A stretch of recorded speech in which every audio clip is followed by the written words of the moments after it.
Little fireworks. What's happening, everyone? Welcome back. My name is Anthony, and this is my home.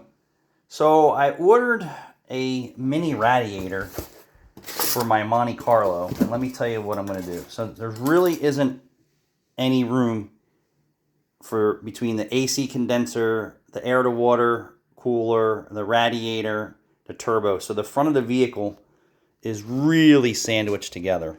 So let me try and get you propped up here. So I'll give you a little layout.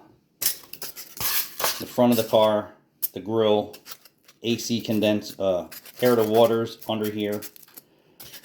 I'll just say this is the AC condenser, and then behind that is the radiator. So there's really no room for me to go any forward or backwards with the turbocharger set up in my vehicle. I just don't have enough nose frontage. So I was like, all right, how else can I keep my coolant temperatures lower than what they are? So my thought was, and not that I have an overheating problem, but too high engine temperatures, right, is a killer for engines, especially a turbocharged car. So on the dyno, we didn't have any overheating problems. In traffic or in a hot day, we're around 190 degrees. Which is okay by me, but I still wanted to have a little bit more control of my cooling system. So underneath my car, the passenger side floor pans underneath of there, I have enough room to get these 3-core radiators. So this, and these are for like Midget racing and shifter carts. So this is pretty cool. I ordered one on eBay, and the vendor's really screwing me over. So this is a three row. So that means there's 3 tubes that run through this radiator. Now in my car, I have a supposedly cools like a 5 row, but it's a 2 row with really long tubes. It seems to do the same exact thing supposedly as a 5 row again. I don't really have any more room to go any bigger. And I upgraded the radiator to see if there was any difference in it. And there really wasn't, other than my radiator was old, and I was like, hey, I have the car apart, let's just upgrade it. So we'll just use this foam again, and we'll just say this is the underside of the car.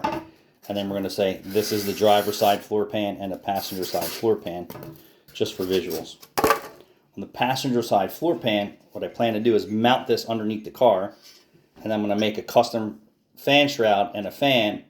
And then what I'm going to do is I'm going to come out of my heater core exit, right? So you have hot coolant running through your heater core, and in the summertime, it's still putting heat in there because we don't have a shutoff valve in there, and I really can't feel the heat transfer because it's actually in the engine bay on the older car, not in the newer cars. It's inside the car.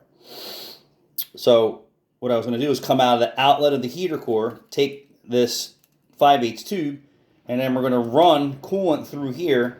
And then we're going to go back through the water pump inlet into the engine block. And then I'm going to probably put this, I'm not sure if I want to put this on a 190 degree switch and see how much it turns the coolant temperature down. It's probably what I'll do is put this fan on a 190 degree switch. This way when it's at 190 degrees, it's getting extra cooling power. And if I still can't get the control that I want at the 100-degree days and humidity that we're having, I can add another one on the driver's side, and there's still plenty of ground clearance under the car for this. So this was pretty sick. If I can find room to mount it in the fender wells like this, I may do that also, but I'll keep you posted on this. This was pretty cool. So I have another one coming from an eBay supplier that's a month past shipping with no date, and the eBay seller is being ridiculous about it. I asked for a refund. He denied that. I said, you're unreasonable with your shipping. It's, the shipping was supposed to be 3 to 5 days, and now it's going over a month, and eBay doesn't even want to help me. So this seller here, I don't remember who it was, so I think I'm just going to keep harassing the other eBay seller and then Caleb was like, you should have just got it from Amazon. Amazon was double the price of this midget radiator.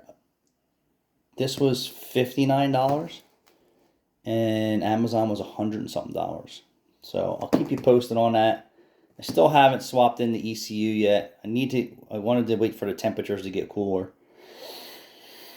The stereo and the Equinox is acting up, so I don't think I'm gonna get to that today. What I think I'm gonna do tomorrow is go down the shore and ride my wave runners and jet skis. Hopefully my son wants to do that. We're gonna go have breakfast. We're gonna go to the Riverton Parade. And then we're going to go to my brother's house for a pool party. And then we're going to put on a killer fireworks show. Killer fireworks show at dark. Snap, snap, snap, snap. Pop, pop, pop, pop, pop. Boom. Thanks for watching.